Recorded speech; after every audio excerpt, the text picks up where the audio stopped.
Morning guys, Lee from Source Sounds here, just showing you this unusual looking import vehicle which is a Honda N-Box.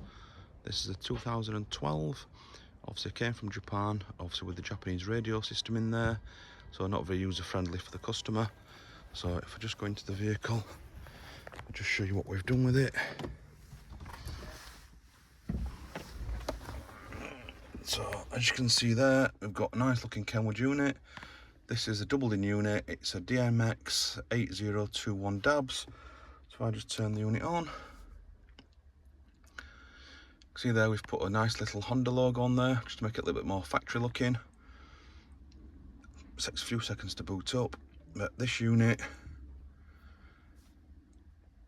see there coming up with the Android Auto logo. So this unit will do Android Auto and Apple CarPlay. Obviously we've got an Android phone connected at the moment.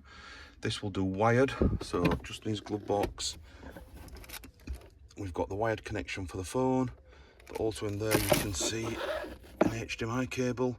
So this unit also has a HDMI facility for things like Fire Sticks, that sort of stuff. We've got it wired in the glove box, but it does do wireless for either Android or Apple. Other systems or other features this unit's got, as you can see from here, so we've got normal FM radio, so if you're in an area without DAB, you've then got FM radio you can listen to. We can go into DAB, so then you've got lots and lots of different stations you can listen to. So if I just do the search, you can see there lots and lots of different radio stations. The DAB aerial for that we've just put onto the windscreen, so you can just see there little Kenwood aerial just in the middle of the windscreen. Obviously we've left the sticker on just so the customer wanted to keep the imported stickers on there, so it's a little bit more genuine. Back to the unit, so you've got Bluetooth streaming, Bluetooth phone calls, like I say, you've got an HDMI facility, so you can go into there, USB for if you're going to use memory sticks, so you can use this feature while you've got the wireless Android Auto connectivity. You can then still use a USB stick for music. Excuse me. And if we go on there, we've actually then retained, or we've added a reverse camera for this customer. So if I just pop it into reverse, you can see there we've got the reverse camera installed, which is a Kenwood CMOS 230. This chap also had the dash camera, so if you just look on the windscreen there, we've got the Kenwood DRV N520 front-only HD dash camera.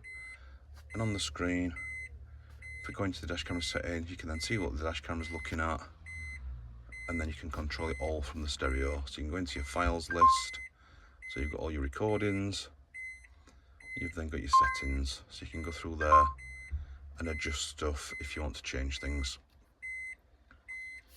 So nice little unit, nice little dash camera, pretty straightforward to use.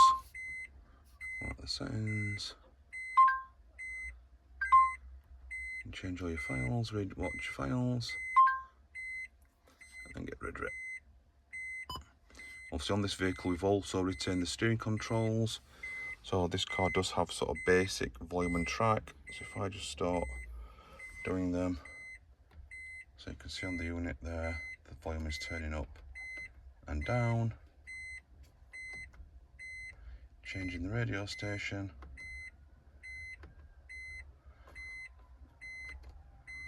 and then changing the source. So full control from your steering wheel of the basic functions. If you wanted something in your vehicle, something like this, if you want to give the guys at Source a call on 0114 257 1550. Thanks for watching, my name's Lee, bye bye.